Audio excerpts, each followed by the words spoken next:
Well, hello everyone and welcome to The Horror Snob. My name's Michael James. I am The Horror Snob. Here today talking about a movie that I like to think of as a forgotten favorite. The type of movie that you absolutely love, but with the amount of new films constantly coming out, sometimes those favorites, those things that we love, just get a little lost in the shuffle.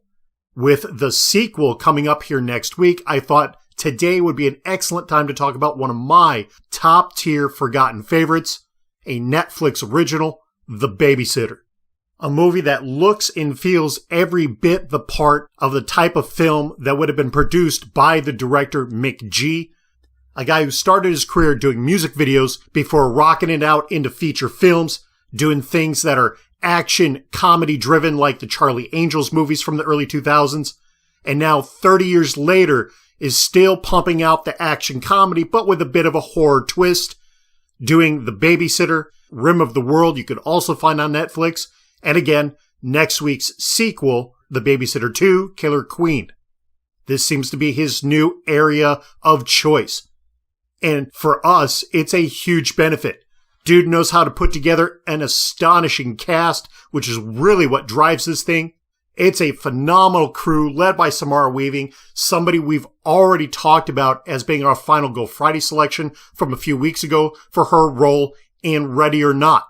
And man, does she just rock it out, exuding every bit the batshit crazy blonde bombshell that we were talking about, running her down as a Final Go Friday selection a few weeks ago.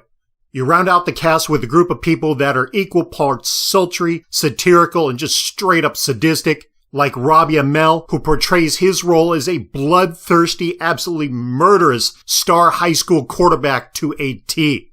A dude you might know from the TV series Upload, which is exclusive to Amazon Prime. You have Hannah Mae Lee, the mousy, shy girl in the background of the Pitch Perfect movies, who you take her insanity from that, ramp it up about another 100, put a knife in her hand, wind her up and let her loose. That's what you're getting.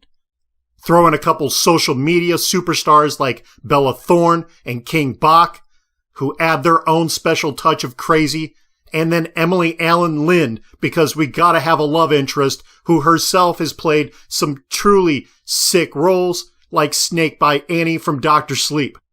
A hell of a cast, a lot of up and coming that are going to have really good careers in front of them, especially doing movies like this, playing characters that are so perfectly fit for their talents. And damn, if they didn't have fun and you can feel it and see it, because this is just an outright, absolutely gore-rific, humorous, entirely fun and funny movie. As laugh out loud as any horror film is ever going to get. More than all of that, though, behind the humor, behind the gore, there is a phenomenal twist to what we know as horror, what we've been taught for decades about what to expect from horror. This movie really represents the exact opposite of everything we know about the genre, particularly focused on the prototypical slasher movie. Going all the way back to Halloween, we've been taught that the babysitter is going to be the virginal, maybe somewhat shy or closed off, introverted person who's pushed to a point where they have to get out of their shell in order to survive the night. With Cabin in the Woods, we were taught that that person isn't just by themselves, because after decades of slasher films where we're killing off groups of people, an archetype was formed. And in Cabin in the Woods, it so perfectly defined them as the virgin, or the babysitter in most cases, your athlete, the whore, the scholar, and the fool. With The Babysitter, you have all of those. Robbie Amell, that's your athlete. Samara Weaving is your quote-unquote virginal babysitter, though not so virginal. Hannah Mae Lee, your scholar. King Bach is your fool. And of course, the whore, Bella Thorne. The big difference in this movie, you can tell right from the beginning that the babysitter is not so virginal, not so prototypical of what we've been taught for years in the horror genre, is that this entire cast, rather than being the ones that are killed off slowly, one at a time by the slasher, damn if they aren't the slashers. Flipped entirely on its head, the group of five are used to watching getting killed off one by Jason or Michael or Leatherface or whoever the hell it is.